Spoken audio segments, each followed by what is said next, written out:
समझ दिखाओ। एक सही संदूक चुन लिया तो इनाम मिलेगा, गलती हुई तो मृत्यु। सभा में कानाफूसी शुरू हो गई। सभी की निगाहें ब्राह्मण पर टिकी थीं, लेकिन ब्राह्मण ने न तो डर दिखाया न ही जल्दबाजी की। वह चुपचाप तीनों संदूकों के पास गया, उन्हें ध्यान से देखा, फिर एक सिपाही से कहा, क्या मैं इन्हें थोड़ा हिला सकता हूं? राजा ने अनुमति दी। ब्राह्मण ने संदूकों को धीरे धीरे हिलाया, सुना, हर एक से निकलती ध्वनि पर ध्यान दिया। फिर वह मुस्कुराया और तीसरा संदूक उठाया। राजा ने पूछा, क्यों इस संदूक को चुना?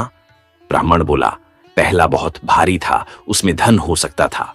दूसरा बिल्कुल भी नहीं हिला, उसमें जहर हो सकता है, मौत का बोझ। तीसरा हल्का था पर उसमें हलचल थी। ज्ञान भी ऐसा ही होता है, न बहुत भारी न मृत, पर उसमें गति होती है। राजा खड़ा हो गया। उसने संदूक खुलवाया। उसमें एक छोटी सी ताम्र की पट्टिका थी जिस पर लिखा था, जिसने यह संदूक चुना वह मृत्यु से नहीं, अपने मन के भय से जीत चुका है। पूरी सभा तालियों से गूंज उठी।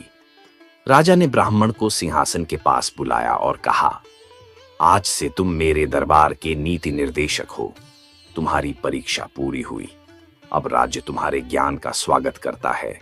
ब्राह्मण ने नम्रता से कहा, राजन, मुझे राज्य का लोभ नहीं, पर यदि मेरे शब्दों से किसी को राह मिलती है तो मैं अपने आप को भाग्यशाली समझूंगा। और इसी प्रकार चतुर ब्राह्मण ने न केवल एक राजा की परीक्षा पास की, बल्कि यह भी सिद्ध कर दिया कि सच्ची बुद्धिमत्ता में अभिमान नहीं। Sachin sir, great fan sir. Thank you. इतना बड़ा फैन कि दोनों बच्चों का नाम भी आप जैसा। ये सचिन सीनियर और ये सचिन जूनियर। पापा ने बाल भी कर्ली करवाए।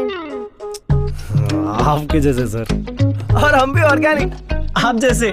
ये दोनों तो डिट्टो मेरे जैसे हैं, लेकिन आपका ऑर्गेनिक मेरे ऑर्गेनिक इंडिया जैसा नहीं है। ऑर्गेनिक इंडिया जरूरत से ज्यादा टेस्ट करता है, फार्मर से सोर्स करता है, ग्लोबली सर्टिफाइड है। आपका है? फिर तो सर आज अभिमान नहीं, सेवा का भाव होता है। राजा के दरबार में चतुर ब्राह्मण के आने से जैसे हवा ही बदल गई थी। जहां पहले केवल युद्ध, कर और साजिश की बातें होती थीं, वहां अब न्याय, नीति और विवेक की चर्चा होने लगी। ब्राह्मण ने कोई ओहदा नहीं मांगा, न कोई वेतन, बस एक छोटा सा कक्ष मांगा जहां वह अपने ग्रंथों का अध्ययन कर सके और कभी कभी प्रजा से मिल सके। लेकिन ऐसी सादगी कुछ लोगों को सहन नहीं हो रही थी। दरबार में कई मंत्री और दरबारी ऐसे थे जो वर्षों से अपनी चतुराई से राजा को